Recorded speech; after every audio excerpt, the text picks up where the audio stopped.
Hey everyone, the Kentucky Atheist here, and today I want to take a look at a video released on the Living Waters channel by Ray Comfort, where he lists the top 10 scientific facts in the Bible. So let's just get right into it.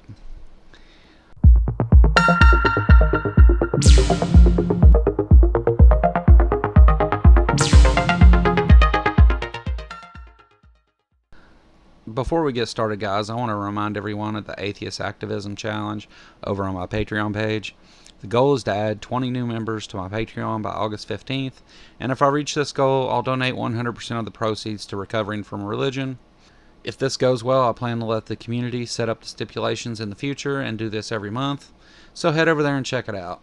You'll be helping a great cause and taking part in growing this community so that I can provide more and better content for you guys in the future. There'll be links in the description for both my Patreon page and for Recovering from Religion.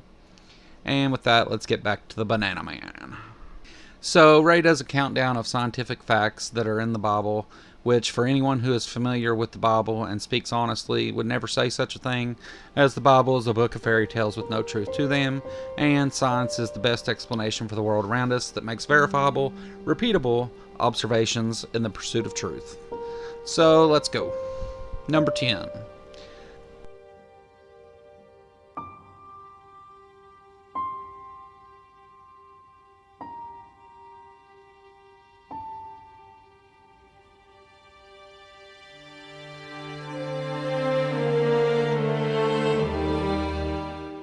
At a time when it was believed that the earth sat on a large animal or on a giant, 1500 years before Christ, the Bible spoke of the earth's free float in space. He hangs the earth on nothing. Science didn't discover that the earth hangs on nothing until 1650, 3,000 years later.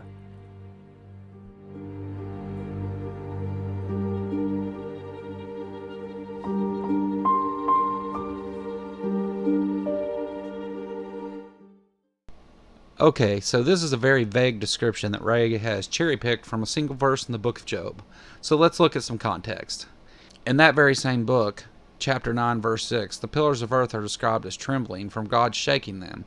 And there are several other passages that describe the earth as flat. It's described as a disc being supported by pillars. It's even referred to as God's footstool in the book of Isaiah. The Bible also describes a geocentric model of the flat earth, where the earth is stationary and the sun moves in a circuit in the sky, as described in Psalms and 1 Chronicles as well.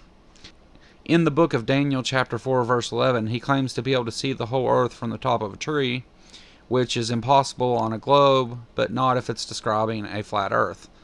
This isn't just the Old Testament either. The book of Matthew, chapter 4, verse 8, the Bible claims you can see all the kingdoms of earth from a mountain. Again, describing the earth as flat. These are some of the descriptions, and there are others, but the Bible repeatedly describes the earth as a circle that sits on pillars with the sun moving around it. And this is just the beginning of the Bible being wrong about its description of the earth and the cosmos. There's an ice dome and water above the flat earth. Heaven's always spoke of as being up, which leads you in a totally different place depending on where you're at on the globe. I think that more than establishes that Ray's statement about the extremely ambiguous verse where the earth is hung on nothing being science is not only false, but dishonest. Let's move on. I didn't know I was going to have to debunk flat earth today. Damn. Number 9.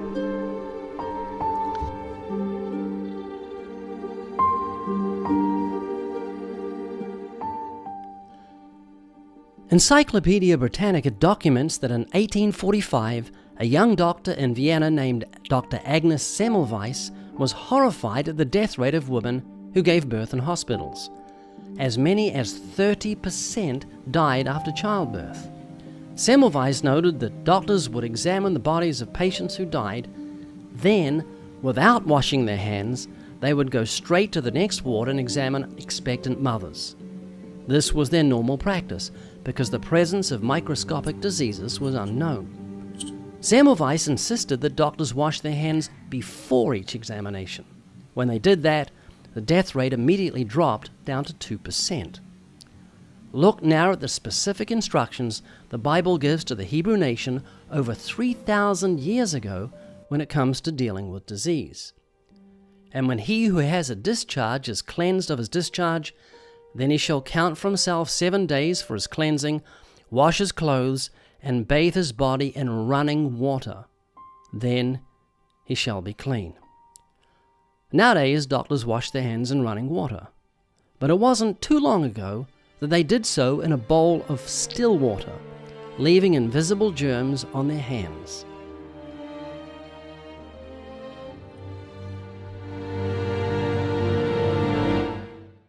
I think the obvious question here is, if the Bible makes this scientific claim about using running water, why did none of the deeply religious get it until thousands of years later? And we find that it's because, once again, Ray omitted much of the cult-like ritual the Bible was describing with running water. Leviticus describes a purity ritual that is intended for those with leprosy, women with their icky periods, and anyone who's got a nut. While leprosy was believed to have been spread through contact with the discharges from the wounds, it's clear that this is not what the Bible means. The Bible describes the same steps with the water for women on their periods, anyone who comes in contact with them, and for men who ejaculate and anyone who comes in contact with them. And it also talks about taking 2 turtle doves or pigeons to the priest so he can make a sacrifice to atone for your sin. They thought these things were evil, and that this ritual was to make atonement for your sin, not because it helped to stop the spread of the disease. There was supposed to be no contact because the evil may spread to you. If the Bible knew that running water helped, it would have stopped there without all the atonement crap. The Jews have hygiene laws just like they have laws about all kinds of stupid stuff. It was just a happy accident. Unlike the doctor referenced in the video, neither God or Jesus or any of the Jews understood that water helped, not sacrificing pigeons. The point wasn't to be clean and not spread disease, it was to jump through ritual hoops to make atonement for being icky. I think it's abundantly clear that science had nothing to do with it. Moving on. Number 8.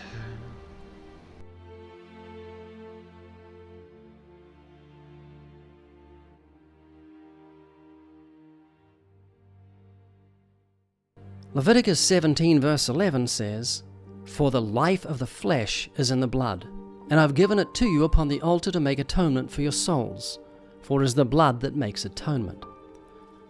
Most of us don't think too much about the fact that a doctor can find out the health of our flesh by taking a sample of our blood.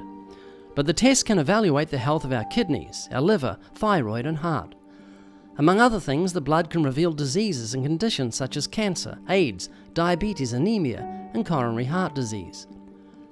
However, the great biological truth about blood revealing the health of our flesh wasn't fully comprehended until comparatively recent years. Up until 120 years ago, people were bled, and many died because of the practice. When George Washington became deathly sick, doctors thought that bloodletting would help him, but it didn't. All told, his doctors took out about 80 ounces of blood over 12 hours, which is about 40% of an adult's blood volume. Nowadays, we know that sick people need blood, so we give them transfusions. Rather than removing it, we replace it or replenish it, because blood gives life to the flesh. More than 1,000 years before Christ, the Bible stated this recently discovered biological truth: for the life of the flesh is in the blood.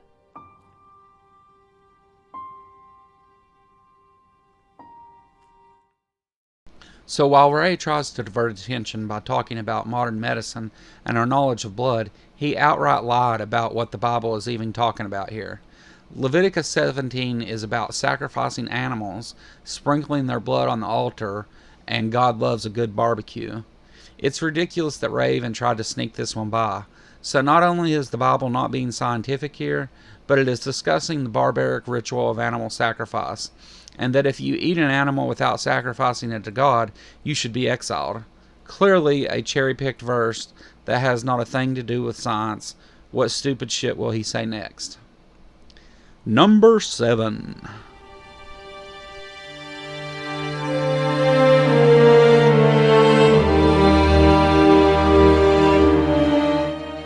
The scriptures tell us that the earth is round.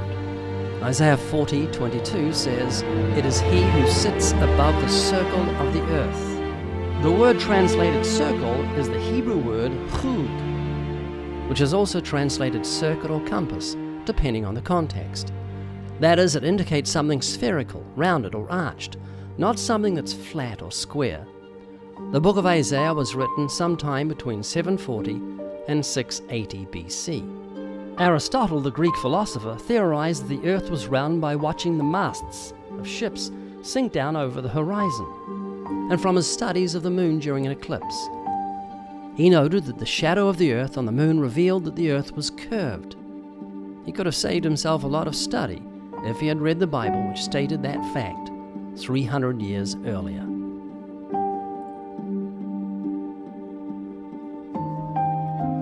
It was another 2,000 years later, at a time when many in science believed that the earth was flat, that the scriptures inspired Christopher Columbus to sail around the world. So I've already discussed that the Bible clearly says the earth is a flat circle and did not move and the sun moved around it. But Ray gives the example of a compass, which is not a sphere either, and says that Columbus wanted to sail around Earth because he was inspired by the Bible. But we know that Columbus was a murdering tyrant that wanted to find a route on an already known to be spherical Earth out of greed, and that he just didn't know the Americas were in the way. It's one thing when an apologist is just reaching to defend their presuppositions, but it seems so far that Ray is just lying in the hope that people will listen and not check or think about the claims he's making. I don't like calling someone a liar. I prefer to think they're mistaken or just wrong, but I can't help but think Ray is being purposely dishonest in this video. Maybe he will redeem himself in the rest of the list. Let's see. Number 6.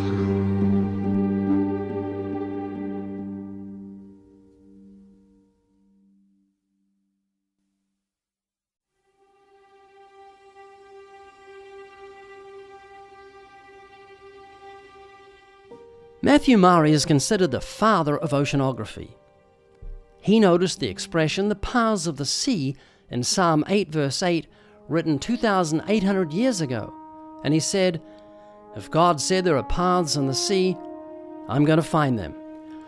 Maury then took God at his word and went looking for these paths, and we are indebted to his discovery of the warm and cold continental currents. His book on oceanography remains a basic text on the subject and is still used in universities.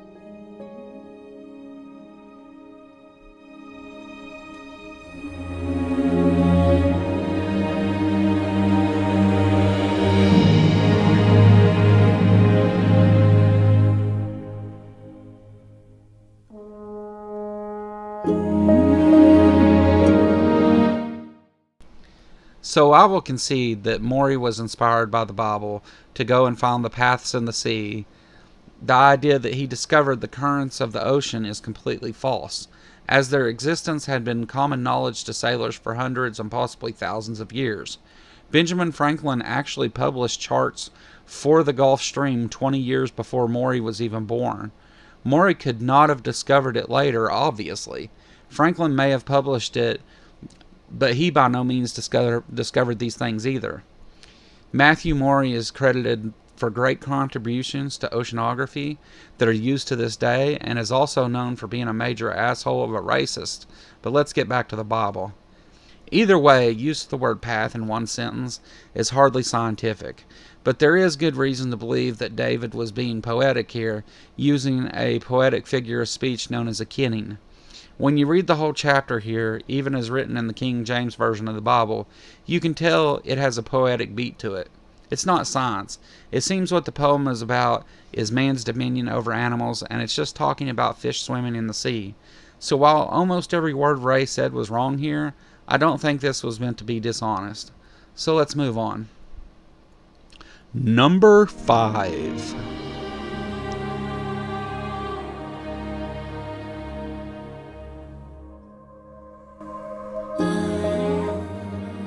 In the book of Job, chapter 38, verse 35, God asked Job a very strange question back in 1500 BC. He asked, "Can you send out lightnings that they may go and say to you, 'Here we are'?" This says that light can be sent, and then manifest itself in speech. But did you know that all electromagnetic radiation, from radio waves to X-rays, travels at the speed of light? This is why we can have instantaneous wireless communication with someone on the other side of the earth. The fact that light could be sent and then manifest itself in speech wasn't discovered by science until 1864, 3,300 years later, when British scientist James Clerk Maxwell suggested that electricity and light waves were two forms of the same thing.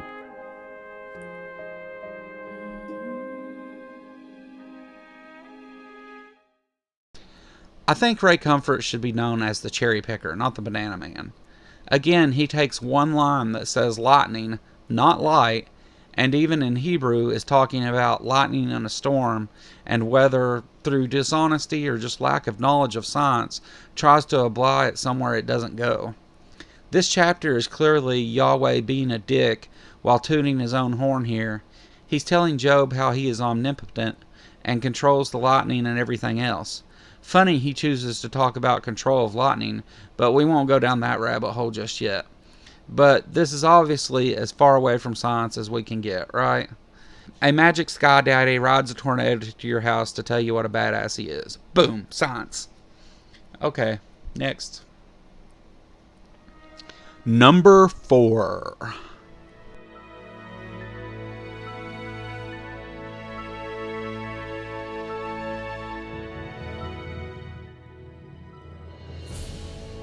Genesis chapter 2 verse 1 says, "Thus the heavens and the earth and all the host of them were finished." Everything is finished. Nature is complete. The brilliance of the light-giving sun is finished. The blue skies are finished. The clouds drop their rain, cleansing the air and giving life to the earth.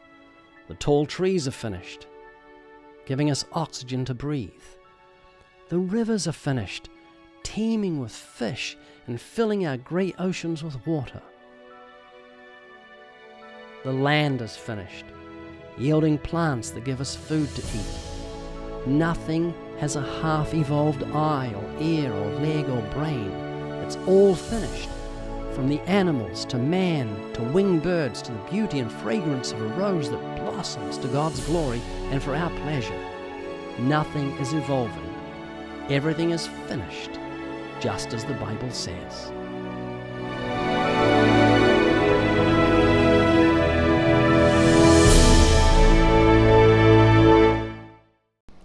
Easy, Ray, easy, fellow. You're going to brain fart and lose it all. Ray claims these things are science, but nothing about this is scientific. You don't go bake a cake and when it's done say, well, that's finished science, do you? Nothing about nature or the universe is finished. It's always evolving, just like life on Earth, and he literally says nothing evolves. We see rivers and oceans dry up and new ones form. What he claims is actually a violation of the first law of thermodynamics. He thinks God just poofed everything here and said finished. I think he just opened the Bible, pointed to a chapter, and said, how can I make that sound science-y? This example made no sense whatsoever. He must be getting tired. Let's keep going. Number 3.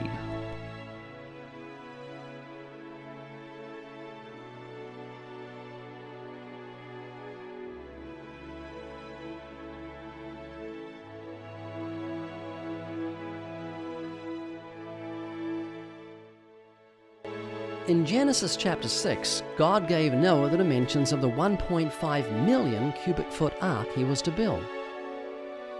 It's interesting to note that in 1993, a scientific study was conducted by the South Korean World-Class Ship Research Center, CRISCO. They compared 12 hulls of different shapes and discovered that no modern design outperformed the biblical model.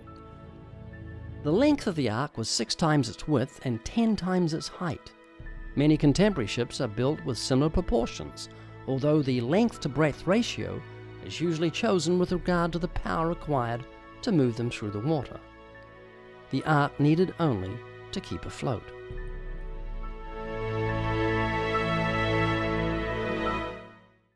See my video about Ken Ham's boat of lies. Not only is this not scientific, it's horseshit. You mean to tell me he described a boat to look like a boat? That's crazy. A wooden boat the size in the Bible is not even slightly reasonable. Go ahead and Google the Wyoming, which is the largest wooden ship ever, and still contains steel braces and pumps to keep it from twisting to pieces and sinking. Oh wait, it did sink and everyone died. We know that didn't happen with the Ark though, because a worldwide flood has been thoroughly debunked by almost every branch of science one can name. So the size of your fake boat is not science, but it is ridiculous. So let's move on. Number 2.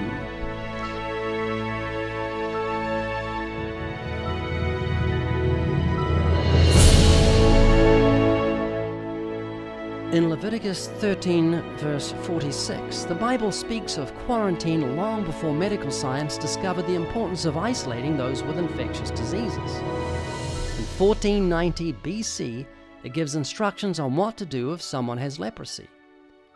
He shall be unclean. All the days that he has the sore, he shall be unclean. He is unclean, and he shall dwell alone. His dwelling shall be outside the camp. Laws of quarantine were not instigated by modern man until the 17th century. The devastating Black Death of the 14th century took an estimated 70 million lives. This was because they failed to separate the sick from the healthy. When whole families fell ill, it was attributed to bad air. However, putting into practice the ordinances of quarantine laid out in Scripture would have saved millions of lives. So they did quarantine people during the time of Leviticus, but it wasn't because they understood that those people could spread disease or that they had some understanding of the germ theory of disease. They quarantined them because they considered them impure and didn't want God to curse the rest of the city for allowing the impure person to remain among them.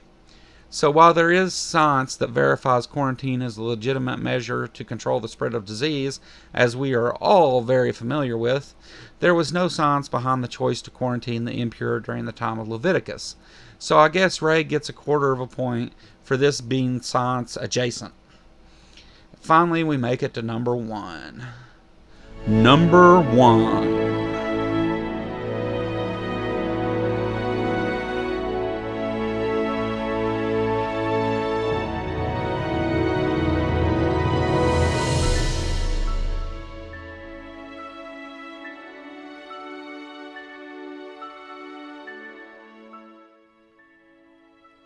In Job 40 verse 15, God himself speaks to Job of a creature he created called Behemoth. Some Bible commentators believe this creature is a hippopotamus, as does this particular commentator. Behold now Behemoth, which I made with you. He eats grass as an ox. Lo, his strength is at his loins, and his force is in the navel of his belly. He moves his tail like a cedar. The sinews of his stones are wrapped together. His bones are as strong pieces of brass. His bones are like bars of iron. He is the chief of the ways of God. He who made him can make his sword to approach unto him. Surely the mountains bring him forth food, where all the beasts of the field play. He lies under the shady trees, in the covert of the reed and fens. The shady trees cover him with their shadow. The willows of the brook compass him about. Behold, he drinks up a river. He hastens not. He trusts that he can draw up Jordan unto his mouth. He takes it with his eyes. His nose pierces through sneers. Science can only speculate as to why the dinosaur disappeared, but the answer may be in this passage of Scripture. As we have seen, some commentators think this is a reference to the hippopotamus. However, one of the characteristics of this massive animal was that it had a tail that is likened to a cedar, which is a very large tree. Clearly, the hippopotamus doesn't qualify. Here are the characteristics of this animal. It was the largest of all the creatures that God had made. It was plant-eating, that is, herbivorous. It had its strength in its hips, and a tail like a large tree. It had very strong bones, lived among the trees, drank massive amounts of water, and was not disturbed by a raging river. The Bible then says, He that made him can make his sword approach unto him. It would seem that God had caused this the largest of all the creatures he had made, to become extinct.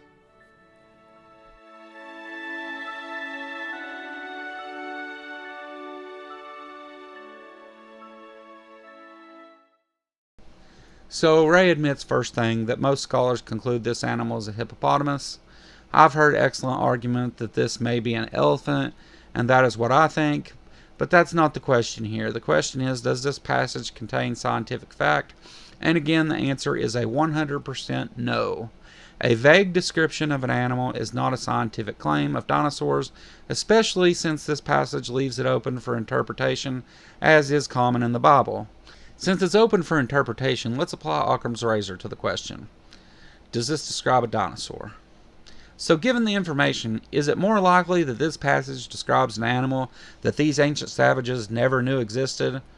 Or is it that the author describing animals that he could readily see? You would have to make a lot of assumptions without evidence to claim that this describes dinosaurs, much less call it a scientific description, where you would only have to assume that the author knew what hippos or elephants were, which makes complete sense. So not only is this the most unscientific description that one could make about any animal, you really have to reach to and apply some make-believe to call it a dinosaur. Alright, finally we made it through all that. So what can we conclude about Ray Comfort's claim that these are the top 10 scientific facts in the Bible? The first and most obvious conclusion is that if this is the best it has, then it must not contain any science at all, because not only were some of these passages the very opposite of science, but many of them didn't even say the things that Ray claimed they said. This is what you get with creationists, though. Vague, dishonest claims interpreted in a way that no reasonable person would. You can bet that any time a creationist makes an argument that you're going to find fallacy and falsehoods all throughout it, or make-believe in fairy tales. There is no circumstance where any honest scientist would look at the things Ray listed here and say, oh yeah, that's science. So down goes Ray again. Hey, I want to thank everyone for watching, and if you made it this far in the video, I really appreciate you listening to my perspective on this. If you liked the video and have not hit the like and subscribe button, please don't forget to, as it helps me tremendously. As always, I want to give a big shout out to my Patreon supporters that have joined me in the fight for truth by exposing the harm and lies found in all religion. If you're interested in joining my Patreon, there's a link in the description. For $5, you'll get early access to my videos, exclusive content, direct access to me if you wish, and much more, so go check it out if you're interested. I also want to thank all the new subscribers and the people that have been leaving me comments that are not hate and filled with bigotry. And with that, I'm done. Thank you guys. Have a good one.